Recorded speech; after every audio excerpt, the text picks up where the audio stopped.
Como é bom voltar a casa, a esta casa.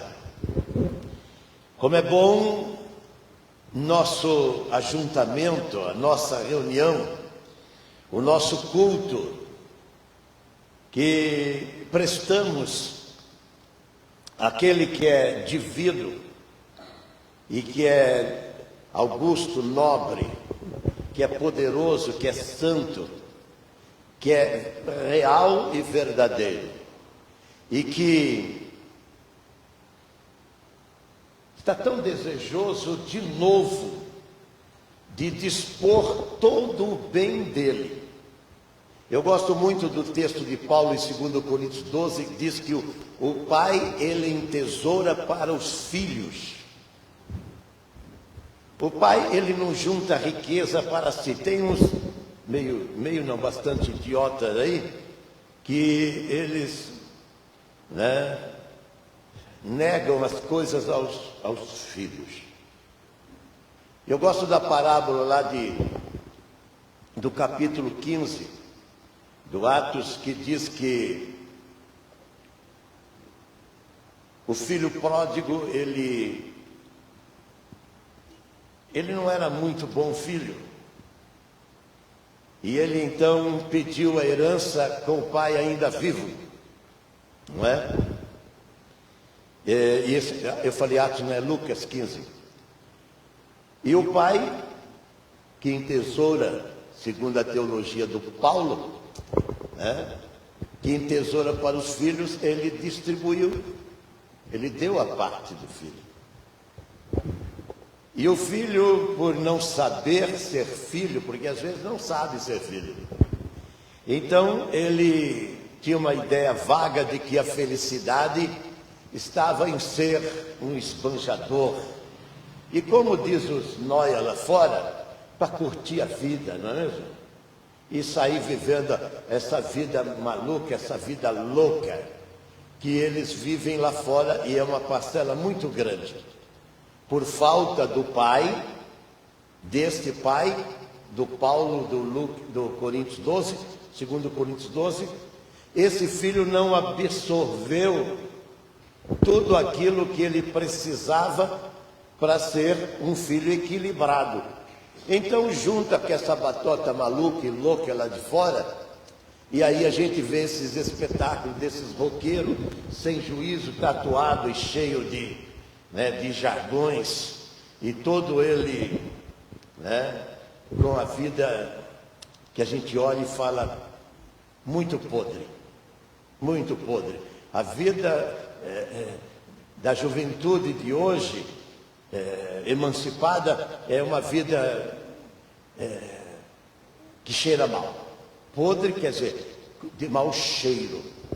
E quando a gente que já viveu, por isso que é bom viver, a gente que já viveu e viu uma outra sociedade lá atrás, onde as pessoas eram cortês, eram responsáveis, eram idôneas, e aí a gente vê essa sociedade dos anos 60 para cá, começando lá na outra América com os hippies, e depois veio aí com esses ritmos alucinantes, não é? E perverteu os sentidos, principalmente do jovem, por ser imaturo, como filho pródigo, achou que a felicidade estava em curtir a vida, e ali curtir a vida é gastar com as prostitutas. A prostituição, ela é genérica, ela é generalizada, e nós vemos lá fora a prostituição muito grande, muito forte, sendo manifesta na vida das pessoas. E quando nós dizemos desse ajuntamento, que evidentemente até aqueles que nós estamos saudando agora, que estão nessa live conosco, eu queria ensejar e desejar e fazer até como Paulo, suplicar que eles estejam, como eu disse para uma pessoa hoje, a minha mulher estava próxima, no mercado, depois que você sair daqui, você precisa ir numa igreja. Eu não sei o que você fala para essas pessoas, ou você fica só com raiva porque tem que dar dinheiro para elas, essas coisas todas. Lógico, você está adquirindo produtos, né? E principalmente agora, né? Quando está sem freio a nossa economia, o nosso dólar está chegando a R$ 6. E daqui a pouco, essa semana, deve passar para lá e eu não sei aonde vai ficar. E isso daí parece que, né, esses que estão todos alucinados, como o filho pródigo, vivendo a vida louca lá fora, para eles, né, é como eu falei até para minha mulher, eu quase que falei para o jovem que estava sentado na sarjeta, enrolando um baseado, eu falei, tudo que você precisa é de uma breja, né, que ele tinha ali de lado, e de um baseado e um som maluco na sua cabeça, tudo o que você precisa, e ele ia concordar comigo, porque vez ou outra eu topo com eles, e não é uma vez só, e digo para eles que vida miserável que você o tem, né? Mas por que o tem? Porque eles desprezam esse ambiente, este lugar, que nós na saudação primeira, que dissemos, que bom nós virmos a esta casa, que bom voltar para casa, não é mesmo? Quando nós vimos aqui é como se tivéssemos perdido lá fora, num mundo que ele absorve completamente a nossa existência, quer nos engolir lá fora de todas as formas. Por isso que eu falei para a caixa lá do supermercado, né? Do hipermercado, dizendo para ela, depois então que você sair às 7h, então você procura uma igreja, e é o que eu sempre incentivo as pessoas que estão na live conosco, até porque eu conheço os dois lados da vida, a vida sem Deus, onde eu era alucinado e louco e doido lá fora, e a vida em Deus, onde você é centrado nesse desejo de se juntar com aqueles que têm, como a Bíblia fala, né? A mesma fé, o mesmo Espírito, o mesmo batismo, o mesmo desejo no coração. Então, quero cumprimentar com esta paz gloriosa, que é a paz de nosso Senhor Jesus Cristo, a todos que estão conosco nesta noite. Hoje, nós vamos falar sobre dono do nosso destino. Quer queira ou quer não, todo ser humano na Terra ele tem um destino. Alguns chamam de sorte.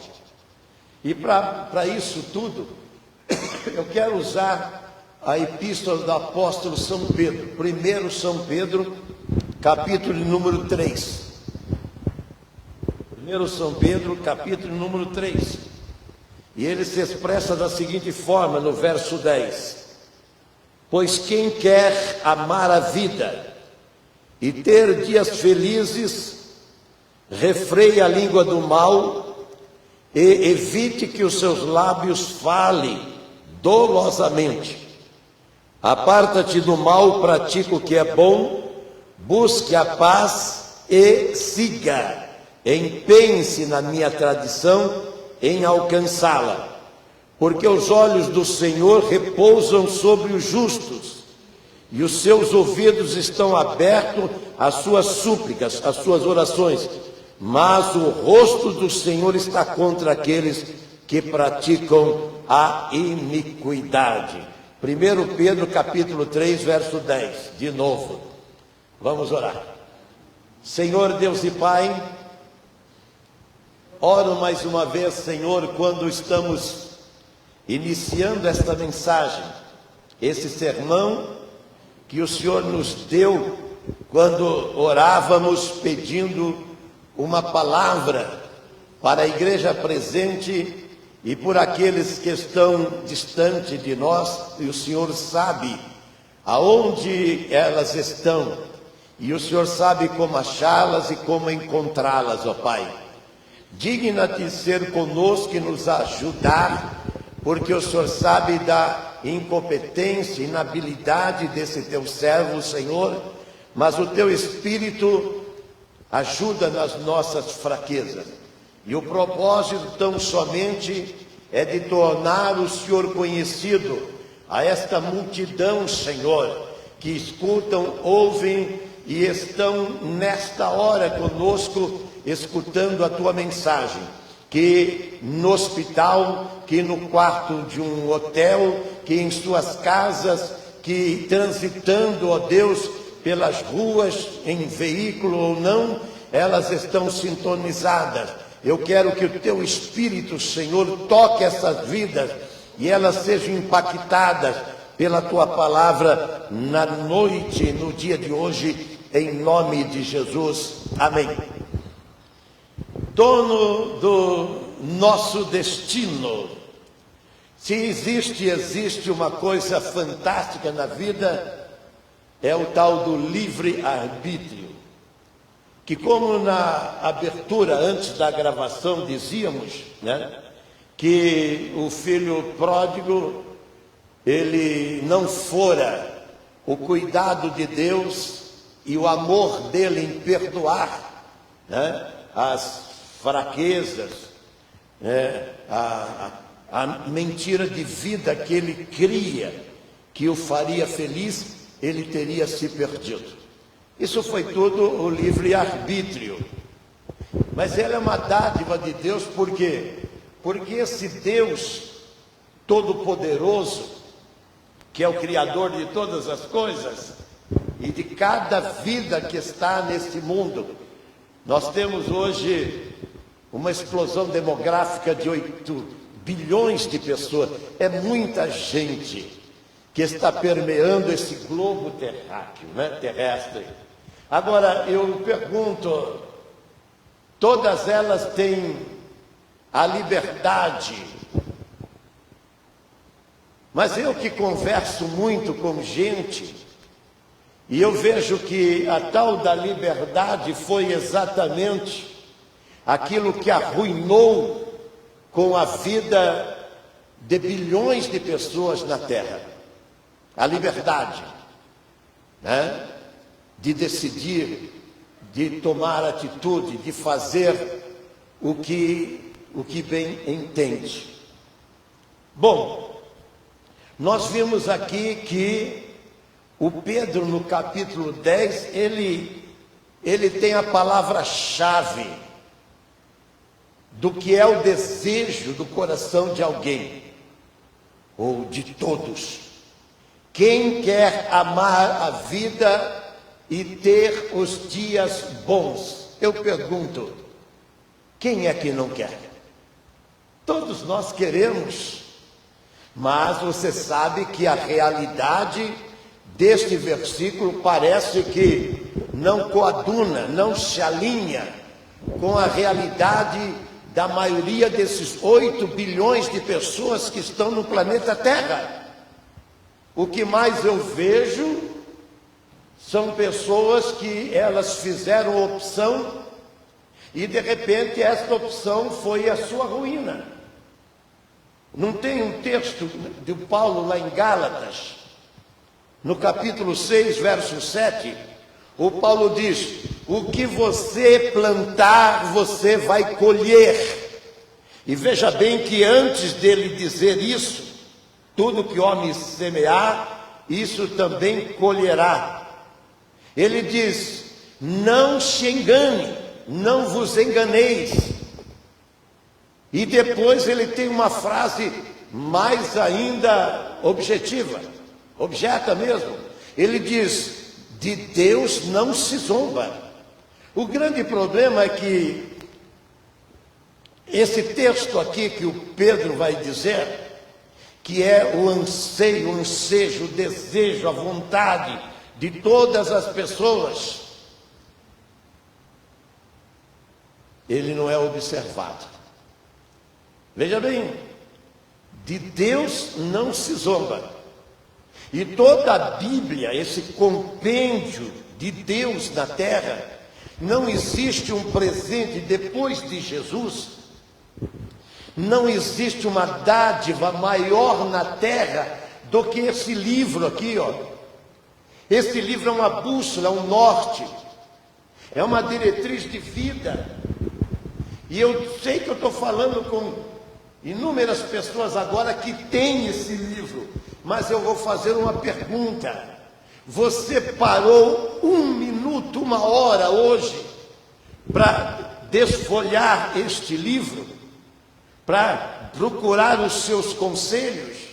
Nesta semana, começamos ontem praticamente esse mês, o mês passado, qual foi o tempo que você gastou? Mas você sabe que a sua vida é muito corrida, você é pressionado de um lado para outro, e a vida faz cobranças que você acha até absurda, não é mesmo? E aquela palavra, só eu sofro, tudo é para mim, não sei o que tem, é praticamente o jargão da maioria das pessoas que estão na Terra. E elas então, o que elas? Elas simplesmente desprezam aquilo que é o melhor. E como o filho pródigo na nossa primeira fala, eles vão partir para longe deste lugar que lá é o Pai. Este livro aqui é a palavra de Deus depois de Jesus, e ele foi embora e deixou a Bíblia, que ele falou para você inclusive examinar. Lá em João 5 diz: examine este livro, porque nele você tem o quê? A vida boa, que o Pedro está dizendo. Quem quer ter a vida boa? Mas eu converso com elas e a vida delas não. Essa semana eu fui abordado por um colega de trabalho, trabalhou 30 anos comigo no serviço público, e ele falou se eu já tinha recebido, né, uns processos. Eu falei: eu já recebi 3. Ele falou: não recebi nenhuma. E eu não falei para ele, mas quantas vezes ele entrou na minha sala, e ele é uma boa pessoa, mas o negócio dele era sempre se reunir no bar, que eu, antes de conhecer este Deus e esse livro, eu estava com eles. Eu era presença ali, diária, juntamente com eles, né? Jogando conversa fora, como eu sempre disse, com um umbigo lá no balcão e falando: dá mais uma, e jogando conversa fora, quando a mulher e os filhos, né? No meu caso, muitos, eles eram desprezados, e eu às vezes brigava no bar, porque eu falo: caramba, eu tenho uma mulher bonita e filhos maravilhosos, e eu fico aqui escutando esse idiota jogando essas mentiras, e acabava alto já com álcool, brigando. Minha mulher via que todo dia praticamente eu brigava, entendeu? Era o Mike Tasso apanhando e batendo nas outras pessoas. Aí eu pensei comigo: quantas vezes na minha sala eu falei para você que conheceu o meu passado e agora o futuro que começou a delinear quando eu aceitei Jesus, e eles viram ali e zombavam até, porque agora eu era crente e não estava mais correndo, como o próprio Pedro fala aqui, no desenfreamento. O que é desenfreamento? Uma vida sem freio. A vida do filho pródigo não tinha freio, mas ele precisou daquilo para ele entender que viver sem freio, quer dizer, se você não usar o livre-arbítrio, o seu destino é o mais miserável de todos, diz a Bíblia. A sociedade como um todo tem uma vida miserável, e eu fico os vendo, porque um crente ele tem que ser observador, ele tem que estar sempre ligado, né, para ver, para entender a oportunidade que está delineando, está surgindo na frente dele, para ele comunicar essas verdades, que é a única que pode tirar a pessoa do mau destino e ver os dias bons, que é a vontade de Deus. Ou você acha que Deus fez um para viver o bem e outro para viver o mal, como nós vemos aí? 90% da sociedade não estão vivendo, estão vegetando, estão empurrando a vida com a barriga. Mas por quê? Porque a Bíblia diz que eles desprezaram. O grande problema, como nós fizemos hoje, na abertura do nosso culto lá com Jeremias, no capítulo 39, foi que o Jeremias, chamado com esse jargão de o profeta chorão, ele implorava para que Israel se rendesse a Deus, porque senão viria o que veio de novo, os palestinos. Mas lá vieram o pessoal lá da Mesopotâmia, do Iraque. O Nabucodonosor veio com seu exército, cercou Israel, invadiu ali, pegou o rei, prendeu o rei, matou os filhos dele na frente dele. Está lá em Jeremias 39. Depois pegou os príncipes, os ministros dele também matou na frente dele. E depois que não tinha mais ninguém para matar, ele não precisava ver mais nada. O que o rei fez com ele, Nabucodonosor? Vazou os 2 olhos dele. Vazou os 2 olhos dele. O inimigo é assim. Quando Israel, ele foi...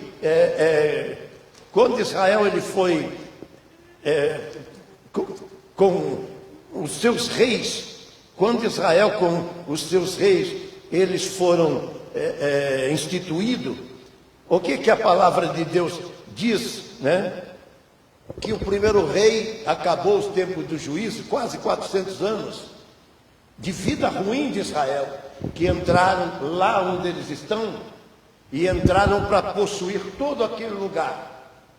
E o Josué, que está no seu livro, ele foi dominando todas aquelas nações e destruindo elas, porque foi Deus que falou para eles fazerem, e Deus pegou aquele lugar que eles estão brigando lá. Eles não estão brigando nem por causa de Jerusalém. Os árabes, eu sei que alguns podem eventualmente nos ouvir, os árabes não estão nem querendo aquele lugar, mas eles têm ódio do povo de Israel, assim como o mundo tem um ódio, uma aversão, uma ojeriza da igreja do Senhor, a instituição que ele tem. Deus só tem 2 coisas aqui na terra: o povo de Israel.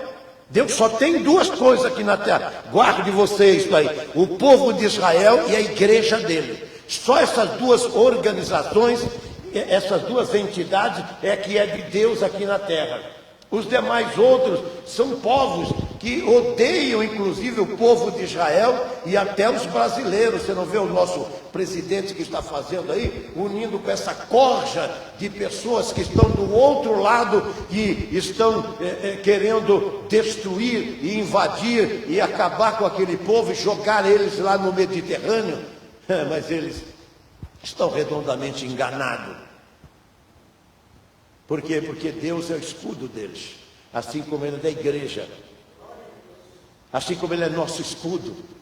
Quantas infelizes já tentou nos destruir, como pessoa, como família, como igreja, e a gente, eu e minha mulher, temos história nisso.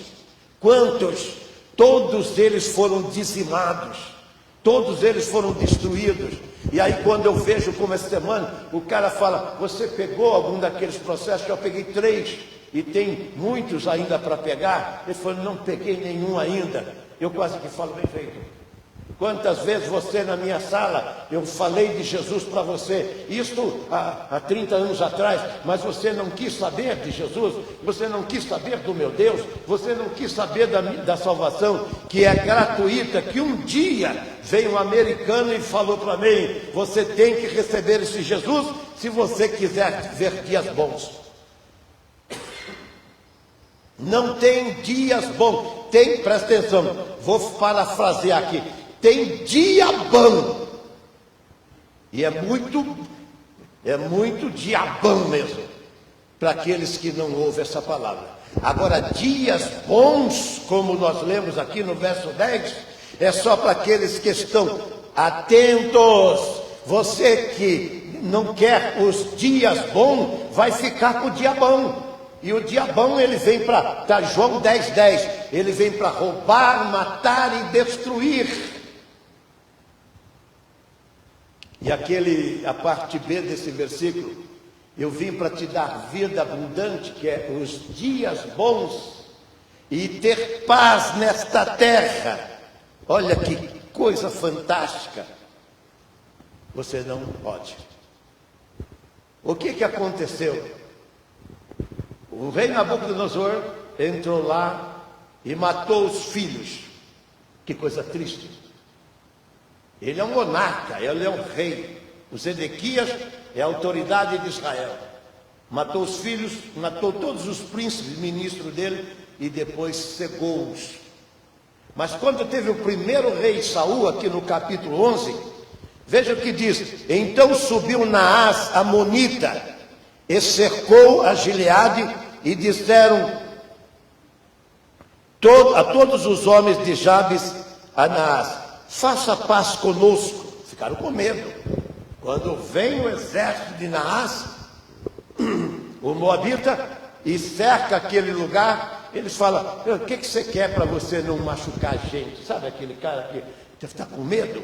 Olha o que eles dizem aqui: faz paz conosco e nós vamos ser seu servo. Que humilhante, né? Porque eu fico pensando, por que não ter os dias bons? E os dias bons é quando você adora a Deus. E aqui no capítulo 11, faz paz conosco e nós vamos ser os seus servos, quer dizer, os seus escravos. É assim que o diabo faz quando ele entra. E Naás, o amonita, lhe respondeu: eu faço aliança convosco com uma condição: nós vamos vazar os vossos olhos direito e trazer assim essa vergonha sobre Israel. Já pensou, querido? Nós fazemos paz com você se pegar todos vocês e furar os olhos direitos de vocês. Foi o que Nabucodonosor fez com o rei Ezequias. Porque uma coisa do diabo é fazer você perder a luz. A Bíblia diz que Deus é luz, e Ele quer injetar primeiro uns filetes desta luz, para você começar a viver os reflexos da glória. A vida de luz é a vida de paz, a vida onde você usufrui e desfruta das coisas de Deus aqui na terra. Você começa a gozar já, porque a aliança que você faz com Ele, a Bíblia diz que você começa já a viver. Isso está lá em Marcos, no capítulo 10, verso 30. Aquele que aceita Jesus, ele deixa tudo e recebe 100 vezes mais, já nesta vida, e ali está, e depois vai para o céu para ter a vida eterna. Eu gosto disso, porque a Escritura é esse compêndio de o quê? De aquilo que é o desejo de todas as pessoas. Só que a liberdade para você decidir o seu destino é que tem sido o mal de todas as coisas. O que é a vida de uma pessoa? Esse é o grande problema.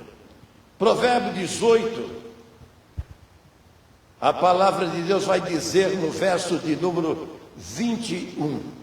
Provérbio 18, 21 vai dizer o seguinte: a morte e a vida está no poder daquilo que você fala. Aquilo que fala, Jesus diz que vem do coração. Aquilo que você fala vem do seu coração. Foi Jesus que falou lá em Mateus 15. Da boca, Jesus falou, sai impropério, blasfêmia, e o que? Maus pensamentos. Da boca, foi Jesus que fala lá em Mateus 15, 19. Sai da boca da pessoa. Aqui, o Salomão, que foi o homem mais sábio depois de Jesus, diz: você vive ou você morre. A morte e a vida, seu destino. Eu encontro a maioria morrendo lá fora. Mas por quê? Como a gente canta, desprezaram o amor de Deus. Há 50 e poucos anos atrás, 52 anos atrás, eu ofereci meu amor para minha mulher. E ela abraçou o amor.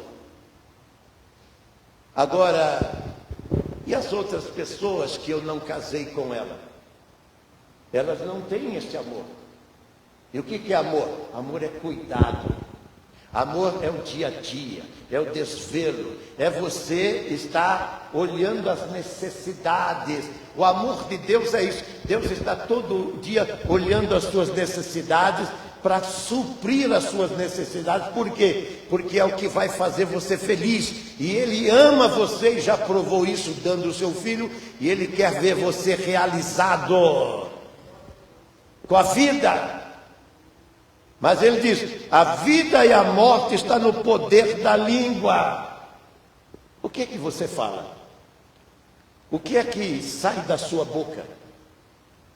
O que é a sua expressão? E o capítulo 21 desse mesmo texto aqui, no verso 23, ele vai dizer, o que guarda a sua boca e a língua, guarda a sua alma da angústia. Olha que destino.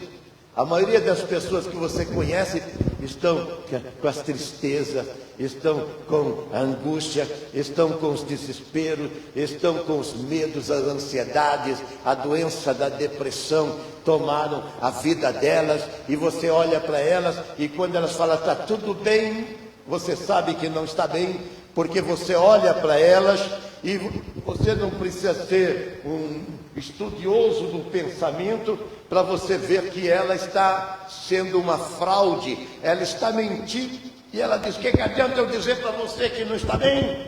Mas quando eu paro para conversar com ela, 5 minutos, e vou prescrutar a vida, de repente ela está em plena avenida, em ruas, em logradouro, estão já com lágrimas, estão jogando para fora aquela angústia que está dentro. Mas por quê? Porque elas não colocaram como diretriz de vida esse Deus desta palavra, que é um Deus que ama e Ele quer te ver feliz. Por quê? Imagine o erro da religião. Eles mentem para as pessoas com essas ladainhas que eles inventaram aí e vendem essas quinquilharias e diz que se você usar isso, usar aquilo, não, você tem que crer no Senhor e recebê-lo como seu Salvador.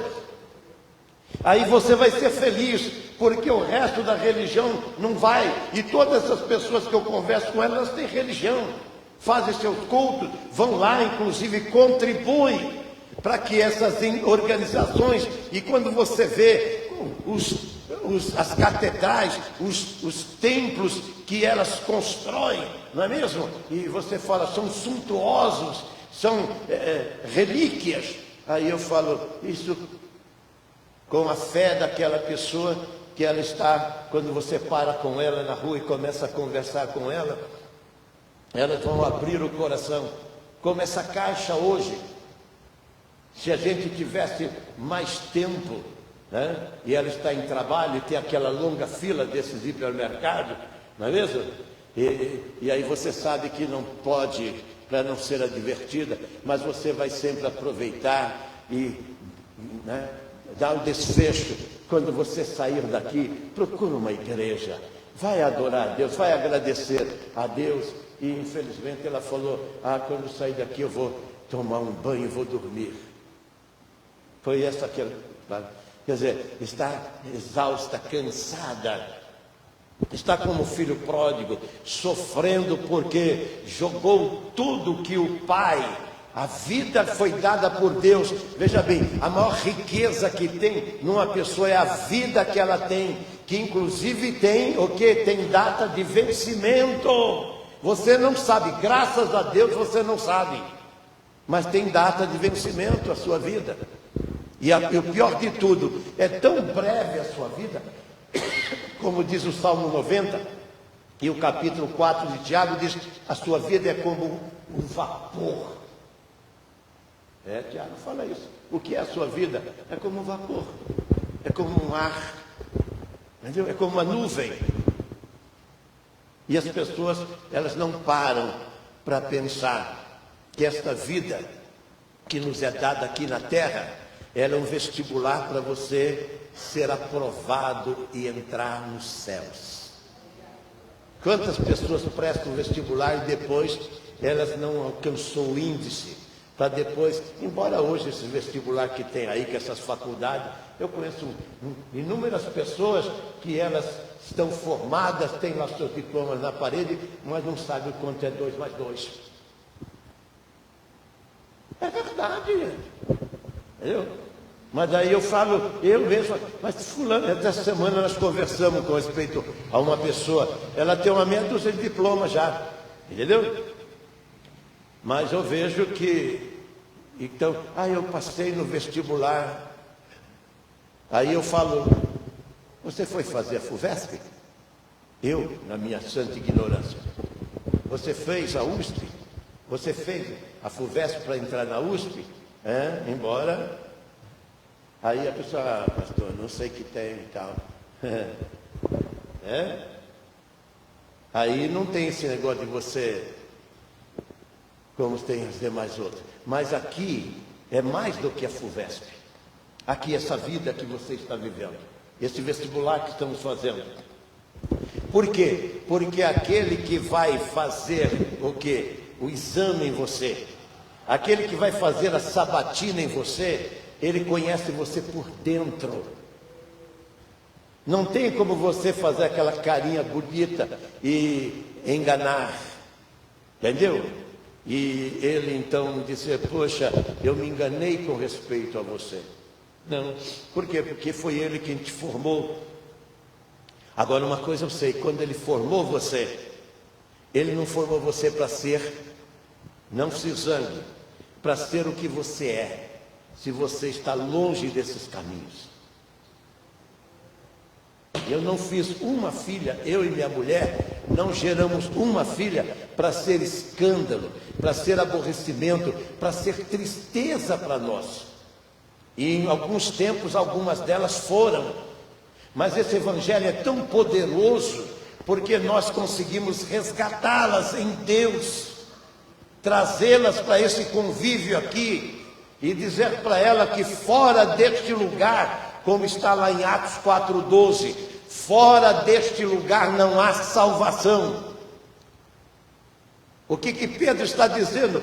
Em nenhum outro, é nesse Deus aqui, há salvação. Não está no Buda, nem no Confúcio, nem no Reverendo Moon, não está em Papa, não está em pastor, não está em organização humana nenhuma. A Bíblia diz, em nenhum outro há salvação, é Deus. E se você não colocar esse Deus no seu coração, então o seu futuro vai ser incerto, vai ser nebuloso, vai ser cheio de sombra, nuvens negras vai cobrir o seu futuro, e você pode dizer, está amarrado na minha vida, mas se não render-se a esse Deus, não tem norte, não tem destino, a não ser um mau destino. Quem quer ver dias bons, e eu fico olhando e ver quem é que não quer dias bons. Mas por que eu encontro ele sempre como este amigo, esse colega, não é nem amigo, de muitos anos de trabalho, que ele fez a opção. E eu era parceiro com ele nesse desenfreamento, antes desse livro bater na minha vida e transformar a minha vida em nada até hoje. E eu fiquei pensando comigo, por que Deus, eu conheço isso de perto, por que Deus fez pegar os processos meus, que estavam lá no fundo do baú, e colocar eles para cima, para que o juiz julgasse e desse a causa. O pai desse menino, advogado, meu genro, e um dia num processo, quando uma juíza, em audiência, puxou praticamente o documento que ela fez ele assinar. E lá fora ele falou, você viu que juíza mal educada? E eu falei para ele, ô Douglas, o que nós fizemos no seu escritório? Tem um escritório ali na rua São Bento. O que nós fizemos no seu escritório? Ele nem soube responder. Eu falei, nós não oramos? Se nós oramos, pois é, 30 dias depois, a juíza deu a causa de ganho para nós. É assim. Então fez com que esse processo, que ela, quando puxou da mão dele assim a folha, eu até estranhei. E a empresa que nós estávamos processando, tinham 2 advogados, parecia brilhante. E disse que, quando a juíza perguntou se fez algum mal para o cliente, que sou eu, ela falou, não, nós só demos um desconforto para ele. Foi a palavra que eu guardei aqui, ó. Isso foi só um desconforto para ele. Porque para eles, entendeu? Tem bilhões e bilhões ligados assim com o governo, essas coisas todas, e você, um cliente, um munícipe qualquer, uma pessoa aí da ZL, né, não, mas você tem o que? Um destino que o Senhor está conduzindo, você tem um futuro, e eu quero que você tenha esse futuro, eu prego para você ter esse futuro. Porque eu não quero encontrar como encontrei com esse colega de quase 50 anos atrás, que está com a sua vida não lá como ele desejaria de estar. E depois que ele foi embora, eu lembro que eu entrei em casa e fui orar. Falei, Senhor, ele entrou na minha sala muitas vezes. Faz ele entender aquilo que eu falei há 30 anos para ele. De que se ele quiser ter um bom destino, ele tem que se render a esse Deus dessa palavra. E aí não vai viver esse desconforto, dos desgostos, da tristeza e de todos tantos males que aflige a sociedade como um todo lá fora. Mas eles não querem esse Deus. Por quê? Porque eles têm carícias. Carícia significa o quê? Pecado. Eles gostam de adular certas coisas, certos vícios. Eles estão acostumados e têm hábitos e costumes que esse Deus aqui, ele quer que você se livre dele, porque é justamente isso que vai matá-lo e fazer com que você não tenha um bom amanhã. Como é gostoso você saber que hoje foi melhor do que ontem e amanhã será melhor. Por quê? Porque tem uma luz sobre a sua vida que vai incidir e vai brilhar, mesmo que seja não um foco, mas um filete dela, como essas luzes que clareiam, às vezes até quer nos cegar aqui. Então vai ter essa luz gloriosa, melhor, como diz o Apocalipse, maior do que o sol. Seus olhos, Apocalipse 1 diz, como o sol no seu maior fulgor, o sol do meio-dia. Essa luz, e a Bíblia diz que Deus é luz e nele não há treva nenhuma. Ele pode tirar as trevas, que é o desconforto de vida que as pessoas vivem. E por que elas o vivem? Porque elas menosprezam, desprezam e não querem nada com esse Deus. E para encerrar, o Salmo 34 diz, põe um freio na tua língua. A boca fala do que o coração está cheio, foi Jesus que falou, lá em Mateus capítulo 15. Mas como que você pode? Pois é, o Evangelho breca você. Eu desci a desfiladeiro abaixo e a minha mulher está aqui para confirmar, com toda sorte de erros e pecados. Toda sorte de erros e pecados. Imagine um cara torto, era eu, onde a minha sogra e os irmãos e os parentes dela não queriam nada comigo porque souberam do meu passado. A minha família desistira também de mim. Só Deus não desistiu de mim, uma mãe que eu tive, pequenininha, taludinha, mas com o joelho marcado para clamar a Deus pelos seus filhos.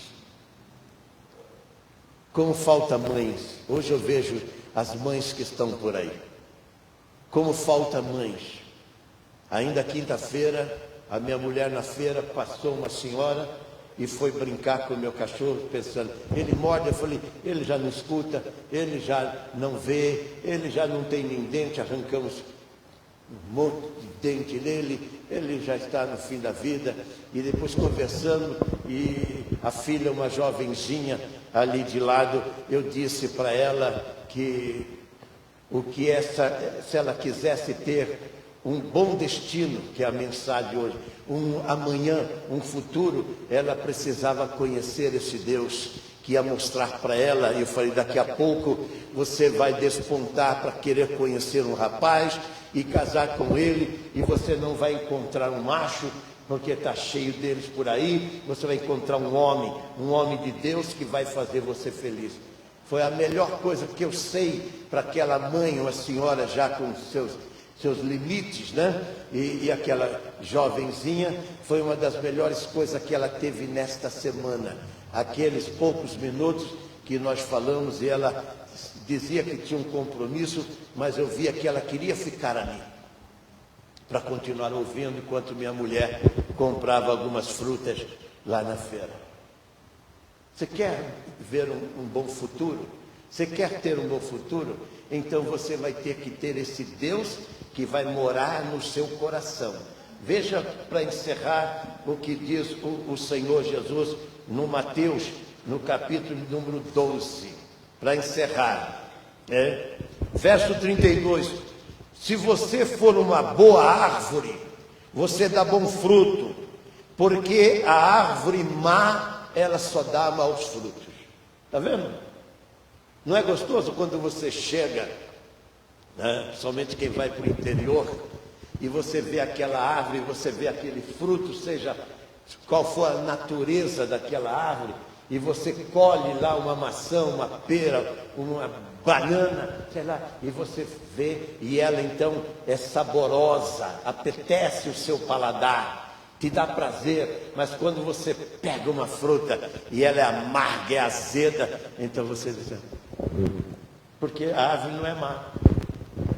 Então esse Deus quer dar para você frutos no seu futuro, no seu amanhã, no seu destino, mas não pode ter frutos sem Ele. E você pode me dizer, mas eu conheço tanta gente que o cara é bandido, é traficante, o cara é ladrão, e ele está... Não, ele é por um minuto apenas.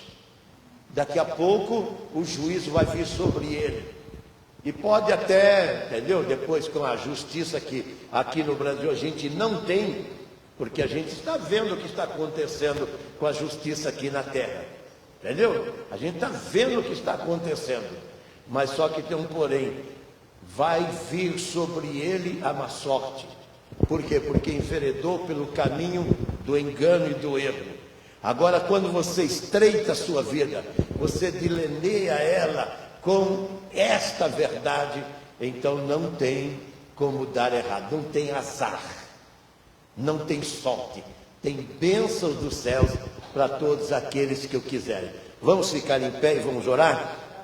Deus eterno e santo, a tua palavra diz que esta palavra não está longe. Foi Paulo que falou lá no capítulo 10 de Romanos. Está perto de ti, ele diz, no teu coração. Então que esta mensagem, Senhor, ela crave, ela lacre no coração e na vida de todas essas pessoas presentes e virtuais, para que, ó Deus, o futuro, para que o destino, para que a caminhada que fazem nessa vida não seja, Senhor, de lástima, de sofrimento e tristeza, como as maiorias que nós contactamos e falamos com elas vivem. É o que eu te peço, em nome